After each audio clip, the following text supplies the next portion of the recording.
like Gautam Adani. For this, we have with us Mr. N Bhaskar, an educationist, researcher, journalist. Currently, he is the consulting editor, FPJ mentor, and founder editor of AsiaCoverage.com. He has been a journalist for over 40 years. He was a consulting editor earlier with moneycontrol.com. He is the author of Game India 7 Strategic Advantages That Could Steer India to Wealth and Gautam Adani, The Man Who Changed India. With him, we have our discussant, Professor Himanshu Rai. He is a director of IIM Indore. His profile includes a stint of over 8 years at Tata Steel, India, where he played a pivotal role in developing quality systems and the communication policy for the company. He is an alumnus of IIM Ahmedabad and KREC Suratkal. His book titled Negotiation, published by McGraw-Hill Education, is a bestseller, and his TEDx talk on ethical leadership, Lessons from the Vedas, won him several accolades from the world over. We are delighted to have you with us, sir. I'd like you to initiate the conversation. Okay. Yes, sir. Can you hear me? Take this one. Okay, so first of all, a very good evening to all of you over here, and a very warm welcome to this session on Billionaires, a peek into the minds of people like Gautam Adani by my very, very good friend Bhaskar. And I'm sure there's going to be an extremely interesting set of anecdotes that Bhaskar is going to talk about. I can't see Anita, I think she's left, but I would have loved to answer that question. It's so tempting when somebody asks a question, and the gentleman over there had asked a question about merit.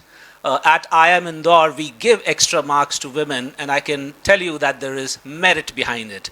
The teleological definition of merit needs to be understood a little more differently.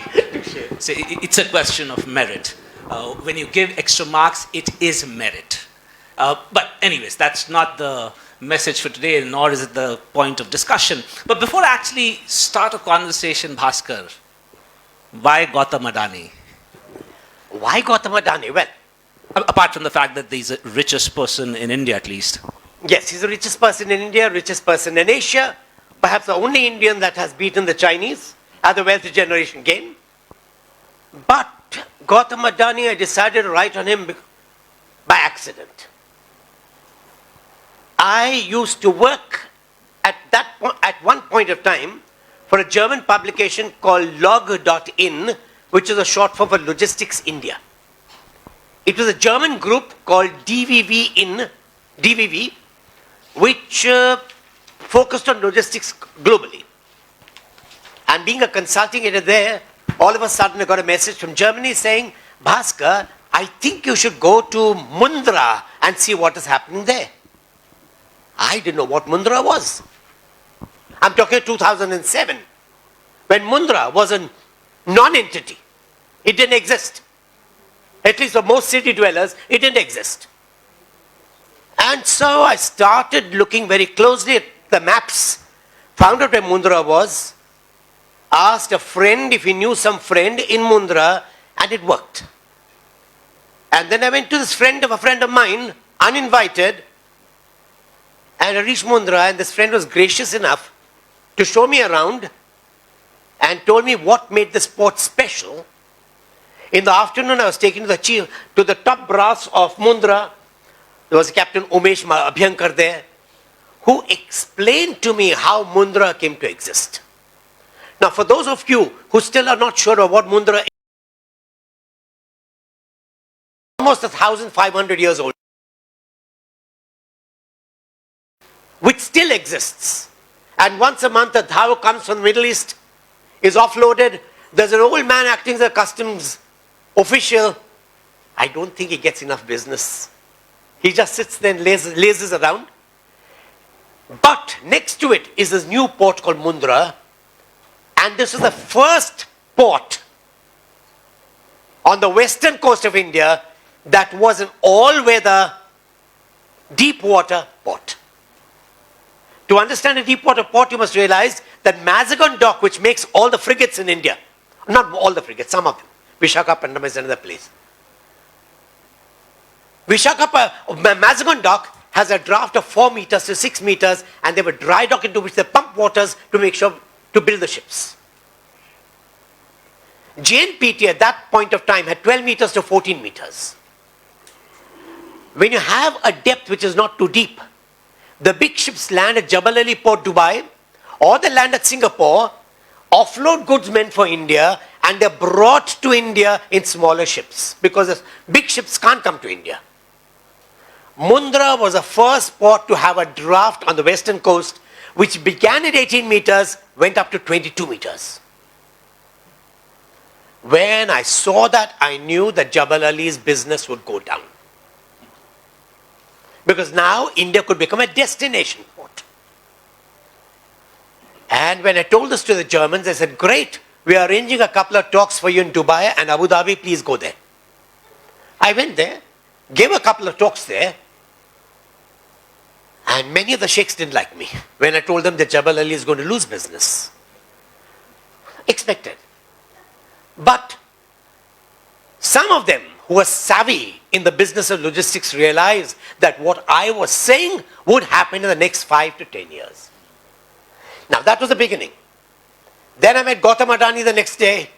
He was gracious enough. In those days, he was a smaller man, so he spent a lot more time with me. Today, if I have to meet him, I may have to wait 6 months to a year to get a meeting with him. And he explained to me what his philosophy was and how he built the port, etc., etc. That was the first accident. After that, I did several articles for several publications, including DNA, including... Then the next big opportunity. His family invited me to Ahmedabad. I went there. Preeti Adani's wife. We want to bring out a small book, 150 pages on him.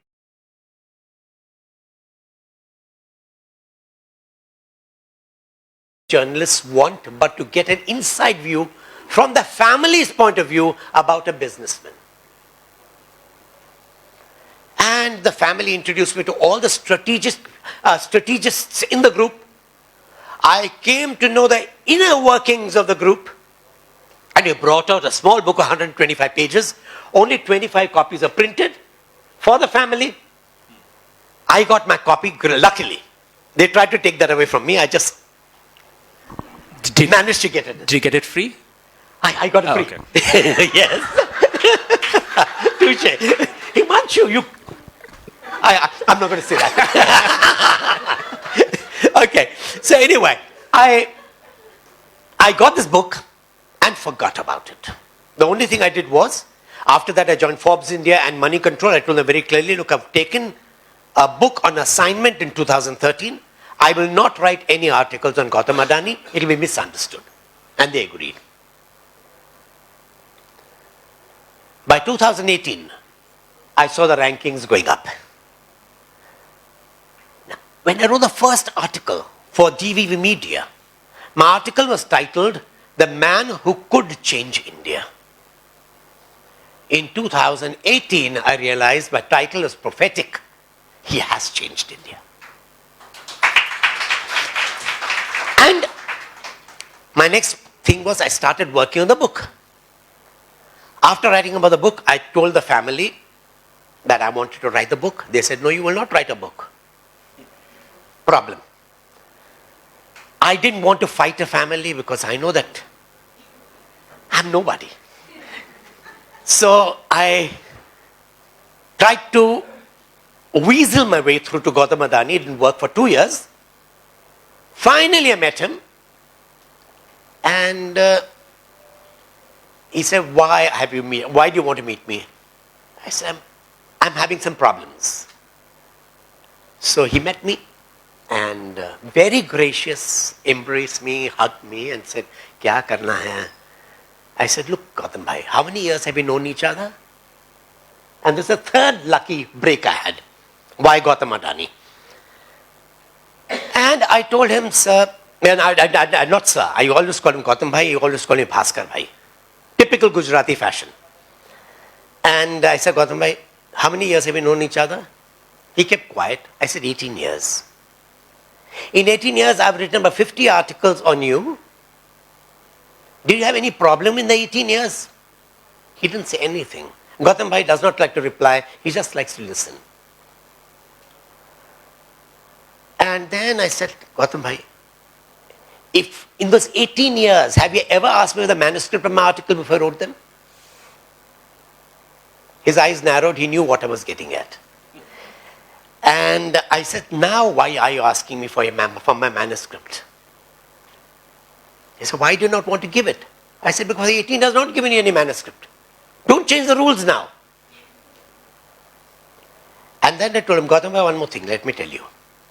You have become a very big man. If you stop me from writing the book, others will write about you. And you may regret it afterwards. That worked. It worked. And he said, okay, go ahead. Nobody will stop you. The family didn't like the decision.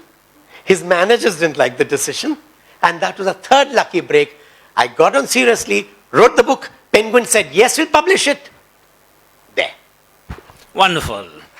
So that is the story of the book. But, you know, as a management scholar, there's one thing which has always kind of befuddled me. So in your book you've written, and this is one of the things that you have mentioned, rather clearly, that he is unwilling to raise funds from an investing public till a business has begun generating profits. Now that flies in the face of the startup system. Yes. I mean, the startup system, if you're making money, then you're not worth investing into. And here's a person who doesn't look for an investment unless his business starts making money. How do you reconcile this? Well, there are three things explain this. One, Gautam Adani is a typical, quintessential trader. Mm-hmm. He began as a trader in diamonds, then went to the trader in plastics, then became an export-import house which is trading both ways, then became the largest importer of coal into the country, and then suddenly got Mundra port by accident. I'll tell you about that later. Now, here is a man who knew how to make money and did not really need public funds till he started export-import. Export-import is a trading business. You need more capital, you need more working capital, and nobody trusts a trader. Banks are not willing to give him money. So he said, let me raise the capital through the public. But he was already profitable. So when he went public, he was oversubscribed 27 times. His first issue, which was Adani Exports, which then got rechristened as Adani Enterprises, which is going public now with the largest public issue in the country. Now, Gautam Adani also knew intuitively that too many promoters before the startup regime had come into the market, raised money, and after they raise money, they start planning how to use the money. That's not a bad idea. Google, when it went public, said we want to raise so many $1 billion, we don't know how to use the money, we'll tell you later. But Google comes from an environment where you don't misuse money very easily. The judicial system is far more ruthless and far more effective. In India, it doesn't work. And so, what Gautam Adani did was, he made this his philosophy. I will not go public till my companies have made money. So the investing public trusts me, believes in me. I am not going to do that ever again. And that was where he was different from everyone. But I mean, can I also raise one more point? Sure. He has defied global logic. Most of his ventures, not all is wrong. Most of his ventures have a 50-50 equity partnership. Unheard of in the world. It's 51, 49, 76, 24, 74, 26, but never 50-50. It's either my company or your company. And Gautam Adani said, no. He knows the business. I know India. I need his skills. He needs mine. Can we be equal partners? And most of his businesses have a 50-50 relationship. Unheard of. Managing a 50-50 partnership requires huge skills. And Gautam Adani has that. He's a relationship manager who makes friends. And businesses worldwide are made through relationships. And that is something that his critics would kind of point out as a disadvantage and say he has made too many friends. Yes. And some of them would possibly attribute his ease in getting money from the banks to the friends that he has. Do you think that's a valid criticism? Yes and no. Let me put it this way. That's a management answer and politician's answer. This is what happens when I know you too well. Okay. But you see, it's like this. Gautam Adani wants to be friendly with everybody. When he started trading, in trading you need friends who help you with the business, get you connections here and there. When he went to the export-import, he had to be friendly with all the customs officials and the port managers across India, because some goods he would import from here, some goods he'd export from there. Each port has its own qualities. By the time he went into export-import, he also knew that export-import is such a funny business. The law says this. You twist the law a little, it becomes smuggling. Twist the law a little, it becomes legitimate. You need to make sure that you're friends with the right people who tell you, look, this is the way it should be interpreted. And then when Mundra came about, the Congress was in power. They cleared Mundra. When Mundra was formed, it was a 26% state government project and 74% Gautam Adani, where there was no 50-50 at that time. This was pre-50-50. And after the port started building, he went to the government. He said, look, you bought a share at 10 rupees. I'll buy it back from you at 260 rupees. Give the shares back to me. The Congress government said, fine. But 10, you're getting 260, why not? And he became 100% owner of the port. But Gautam Adani afterwards worked with the Janata regime. Then in 2000, Modi came to power. 15 years he was the chief minister. Mundra was in Gujarat. Are you going to work a business without being friendly with the chief minister?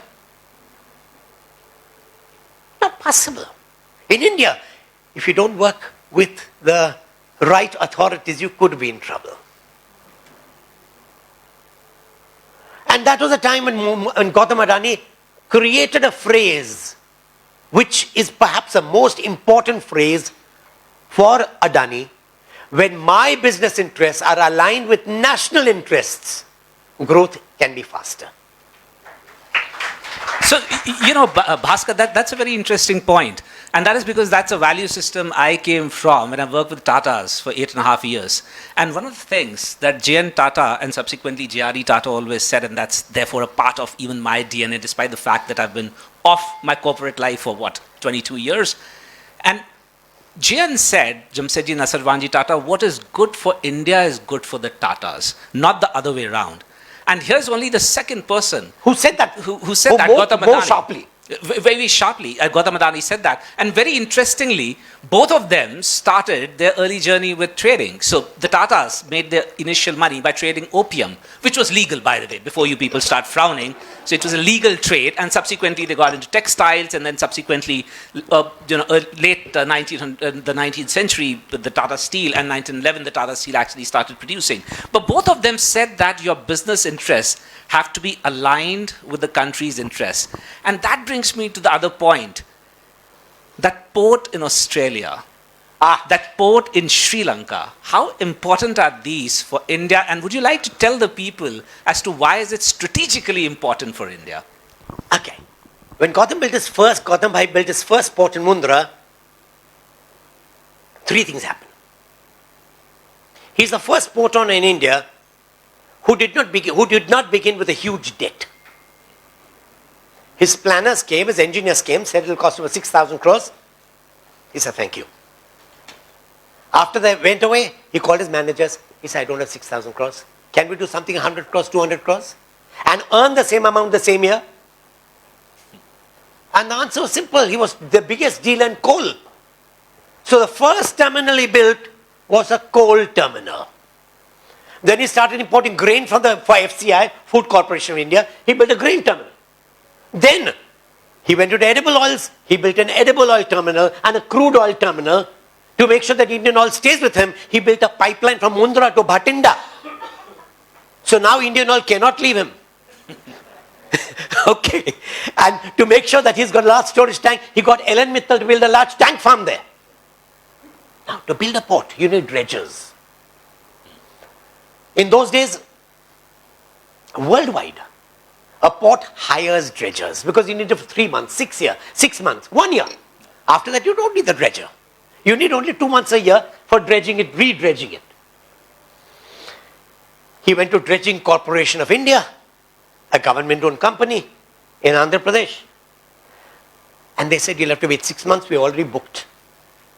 Told his manager, I can't wait 6 months. 6 months costs money. So, he told his manager, buy a dredger. So, it costs over 100 crores. Buy it. I can't wait. The managers bought the dredger. And then, while the work was going on, the manager said, what will we do after the work is over? He said, find more work for it. So he started building more ports. And then, he kept on acquiring more and more dredgers. He has 60 dredgers, now going to 100. And he has made dredging a separate line of business for himself. But the dredging got him to build other ports in India. And today there's about 13 ports in India, going to 15 in the next 2 years. Calcutta, West Bengal has given him 2 ports. So people say he's friendly with Modi. Mamata Banerjee is no friend of Modi. He can do business with anybody. And so, you talked about Australia. When he was the first coal mine, okay, India imports about 2 million tons every year. So he bought the Indonesian mine, which would send about 40,000 tons, 50,000 tons, 100,000 tons to India. It had a capacity, it had reserves of 3 million tons.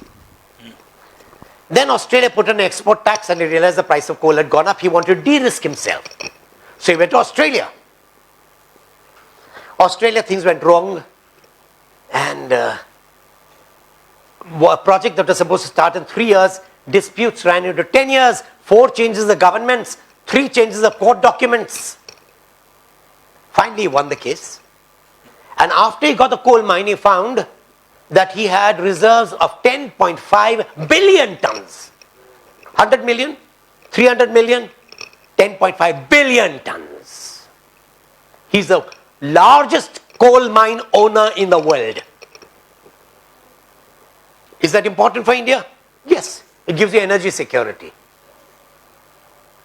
2, he becomes the supplier of coal to all of Africa, even to China now.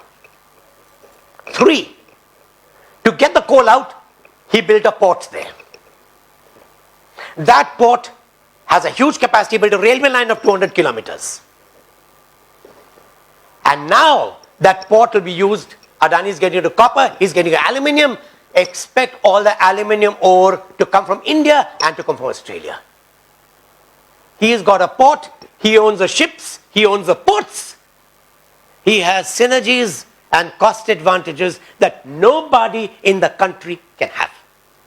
Then he bought a port in Sri Lanka. Now, to understand Sri Lanka, please remember when Hambantota was being built, the previous government was in charge.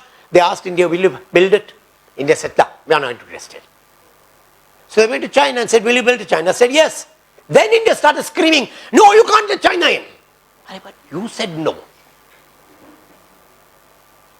While this fight was going on, Adani went quietly and built a port, took a terminal and built a port, started building a port in Colombo. Now, when he builds a port in Colombo, what will happen? All the business that was supposed to go to the Chinese port is now going to go to Adani's port. Australia will prefer to use an Adani port. Japan will prefer to use an Adani port. Singapore will prefer to use an Adani port and not the Chinese port. China has a port with no business. Adani has a port with all business. And that is strategically important because with our friend in the, I mean, if I call them the friend, in the northern part of our country, they have 14 borders. And none of them are really, in a very happy association. Of course, ours is probably the trickiest, but the other 14 borders are not so happy either. And therefore, I think it's strategically very important for India that we have this. But however, do you see that there could be a possible danger that if the push comes to shove at some point of time, there could be nationalization of Adani's ports? No. I'll tell you why. And that's why Adani is sensible. He's bought a port in Haifa, in Israel. Israel, which is security conscious, does not allow any foreign to own any of its strategic assets, has sold a port to Adani. Israel is important because it has special protocols with EU and with America. Trade with EU. So you'll have trade with Jabal Ali. Israel is just a few hours away from Jabal Ali. It goes to Israel and then gets exported everywhere. Strategically, Israel is such an important port for India, for India's exports, that people don't realize it now. Last point here. Strategically, if you look at any country that is rich, you can't become a rich country unless you have ports. The more ports you have, the more the trade, the more the import, the export. You cannot be rich without having many ports. India thought it could manage with 12 ports and remain happy till Gautam Adani came in. No, absolutely. And therefore it defies logic as to why India is still not investing into movement of goods through rivers. Because that is the cheapest thing. Yes. I mean, by air, by road, it's always going to be far, far, far more expensive as compared to water. If you look at logic, if you send cargo in international waters and assume it costs 1 rupee per ton per kilometer by international waters, international ocean, coastal shipping will cost you 3 rupees per ton per kilometer. By railways, it costs you 6 rupees per ton per kilometer. And by roadways, it costs you 12 rupees per ton per kilometer. And yet India invested more in roads, less in railways, and almost nothing in ports. Which roads? Sorry, okay, there are some, of course. Okay, but it brings me to another very important point, and that is something that really impressed me a lot, and that was that whenever Gautam Bhai did something, he didn't do it just for himself. He didn't mind it if others were also getting advantage. You mentioned port. He actually asked the government to also build the rail lines to those ports. And despite the fact that this would have actually helped many of his competitors as well, he was absolutely fine with it. Is it his trait? Yes. Is it there in his DNA? And you see, again, Gautam Adani knew. When he was an exporter-importer, he studied ports very carefully across the world because he was exporting, importing. And he realized that ports become successful under two conditions. One, they have good connectivity. You can't get goods into the port if you don't have good connectivity. You can't get goods outside the port if you don't have good connectivity. So when he built Mundra, he got the state government to build a road. That was done. How do you get a railway line? That's a central government. And his connections with the central government were poor. And this was Congress times. So he went to Nitish Kumar, who was the railway minister. I told Nitish Kumar, listen, I've got a port. I need a railway line. You've got the railways. You don't have money to spend on the railways. I'll spend the money, build the railways. Can you bring about a policy where every port can have its own private railway line? And the port rail connectivity policy was crafted by Nitish Kumar. Gautam Adani became the first beneficiary, built his own 75-kilometer railway line. And after that, every port had its own railway line.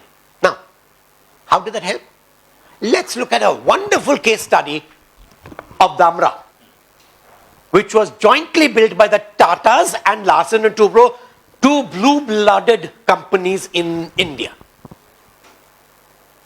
They built Dhamra, brilliant port, but it made losses and losses and losses and losses. Finally, they sold it to Adani. And the first thing Adani did was improve logistics and connectivity.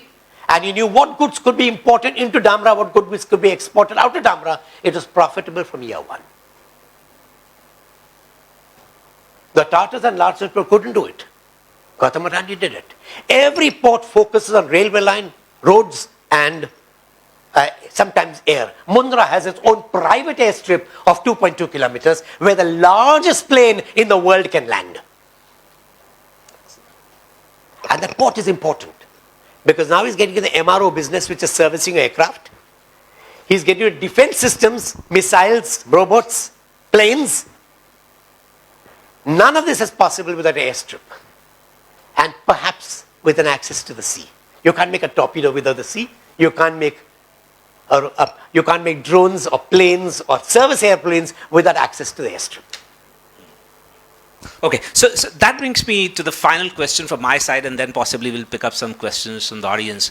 You know, all my life I was told that the best way to become a millionaire is by starting being a billionaire. But in case of Gautam Adani, the meteoric rise that he had, of course you've pointed out some of his, the reasons why he has had such a meteoric rise, but do you think he's over-leveraged? Do you think India is in trouble because of that? No. Can it hurt India at some point of time? No. I'll tell you why. First, Gautam Adani was over-leveraged 3 years ago when his debt was 7 times his own funds. Okay. Today his debt is 3 times his own funds, which means he has been able to repay that debt through internal accruals. As he puts it very candidly, my rate of profits growth is faster than my rate of debt growth. Point two. Earlier, he began by looking at Indian banks and borrowing from Indian banks. Then he realized it's risky because someone is going to raise the question. National risk. So he quietly went and started borrowing from overseas. His brother, his elder brother, Vinod, sits in Dubai. And all the international business, all the international finance is done by Vinod. Vinod's son, Pranav, Gautam Adani's nephew, is a key manager in the Adani empire. But Vinod is crucial because all international trade, all the ships are foreign flagships, the dredges are foreign flagships, all his international cargo, coal operations, etc. are routed through Dubai. So what money he has to keep overseas, he keeps overseas. What money he has to bring to India, it comes to India because they're foreign companies dealing. There's nothing illegal. Now today, 40% of his borrowings are from foreign banks and foreign institutions. 30% are from capital markets and mutual funds globally. And only 30% come from Indian banks. He's been systematically reducing the coverage, the exposure to Indian banks. Compare that with Lanco, 100% India. Compare that to many other industries, 100% India. That is a risk. He's diversified his borrowings. His rate of profits is faster than the rate of debt. And one last point. See, debt-equity ratio is something that bankers talk about. Debt-equity ratio is something that management schools talk about. I like that disdainful look.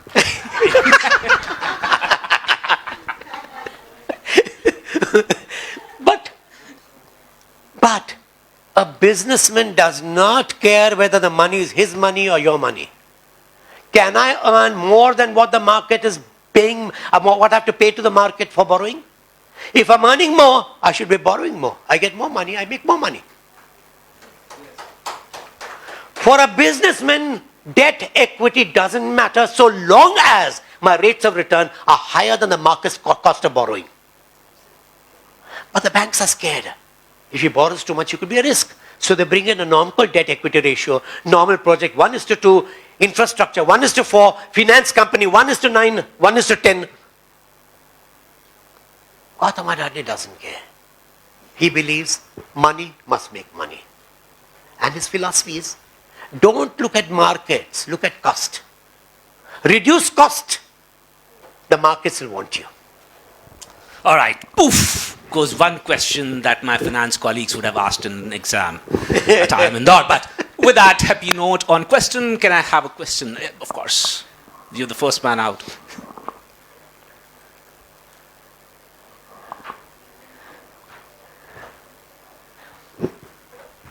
You could just holler. And I'll paraphrase it for everyone. I mentioned the name. It's useful. My name is Pratik. You have talked a lot about America. Nobody becomes big without doing mistakes. So I wanted to know which was the biggest mistake you observed over which Gautam Adani has worked upon and transferred it into a good model. Good question. Okay. So if anybody out there didn't hear it, his question is that nobody becomes that big without committing some mistakes. And what is that one big mistake that Gautam Adani made or at least would care to admit? Or if Bhaskar knows the inner things. No. I don't know the inner things, but I'll give you my logic. For Gautam Bhai, nothing is a mistake. For Gautam Bhai, nothing is a mistake. Even a mistake is a learning experience. I know, and I mentioned that story in the book. There was a trader employee of his who ran into huge losses of crores. And the man realized his mistake, gave his resignation. And Gautam Bhai knew this man was a good worker. A misjudgment, a change in market conditions does not qualify to be a mistake. He called the man. He said, I'm not accepting your resignation for the simple reason that you're trying to learn at my expenditure and want to run away. You stay here, I'll create more business opportunities for you, earn a little bit more, pay me back, and make some money for yourself. I need your experience. Point 2. Gautam Bhai takes decisions in minutes, maximum days. He doesn't spend 6 months, 1 year to understand a project. Well, and I've also heard that he can make those arithmetic calculations super fast without using a calculator. And he's not related to... he is brilliant in numbers. Lady. And he's brilliant in numbers. And I think he sharpened those skills when he was a diamond trader. Please remember, those of you who know diamond traders will realize that they are sharp in numbers. Because they borrow in one currency, they swap in another currency territory, they bring it to India with a 6-month pipeline to cut and polish diamond stones. Then it's sold for sorting in a 4th country and it's finally sold to a customer in the 5th country. Each one of them involves hedging, currency fluctuations, inflation, interest, and risks. So when a man in his diamond trade, he calculates all those 5 variables and then sells it in anticipation of a crisis taking place. Gautam Bhai refined those skills in the years that he was a diamond trader. He comes from a family that's a Kutchi family. And Kutchi, I was told once in Delhi, please mention the Kutchi is a place called Kutch, not Kutchi. As raw. As against Pakki. Yes. All right. One final question, because I can see people here kind of giving those weird I'll looks. tell one more thing. I'll tell one more thing about Gautam Adani. So for Gautam Adani, even otherwise, he goes into relationships which he doesn't like. Somebody says, this is a great business opportunity, discuss it, yes, it seems nice. 50-50 venture. If in a year's time he realizes that the project is not good, he just cuts it out. He sits down with the person, cuts it out. His belief is, I will touch a business only if it can be number 1, number 2, at the most number 3. If I can't scale up the business to number 3, preferably number 1 or number 2, I don't need that business. 2, I take you as a partner so that you can run the business. If I have to run the business, why do I need you? So, if his partner doesn't run up to the right quality, he will end the business. That happened to Ashapura, that happened with Wellspun Group, a close friend of his, that happened with at least 10 companies. He said, shut them out. He was into steel trading, into shipbreaking in America. Cut it out, too much of management time, he would never become big. He was into call centers, sold it to others. He was into retail stores, sold to the Ambanis. He will not entertain a business if in a year's time he feels the business does not have a number 1 potential. Great. So on this note, I think One last question. Oh, we can take one last question. Okay. Good evening, sir.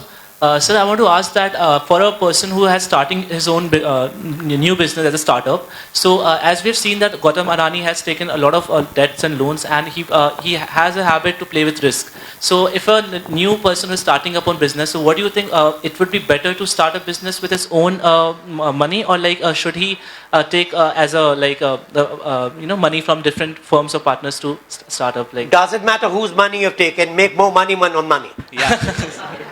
But always try to use other people's money. All right, so thank you very much for being such an amazing audience, and of course Bhaskar is a delight to have a conversation with at all times. With Himanshu, can I do anything else? No, so after this is done, we can obviously take some of the questions subsequently. Yes, Over a cup of tea or coffee. Thank you very much, all of you. Thank you. Thank you so much, dear speakers. It was really an exciting and insightful session.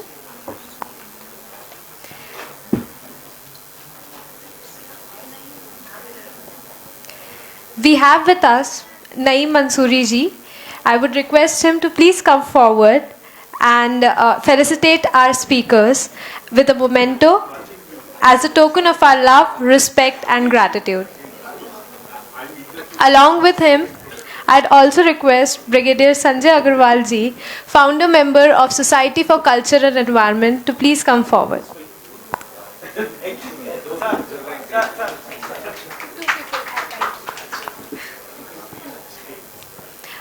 I'd like the audience to note that this momentum is the mascot of Bhopal Literature Festival 2023.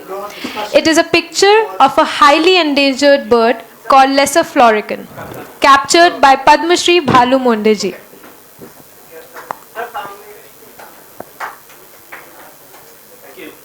Thank you. Remarkable. Look at the energy that they created amongst us. Look at the conciseness of the examples that he gave. Each one of them bang on target. Absolute, sir. Definitely. Thank you very much. Definitely.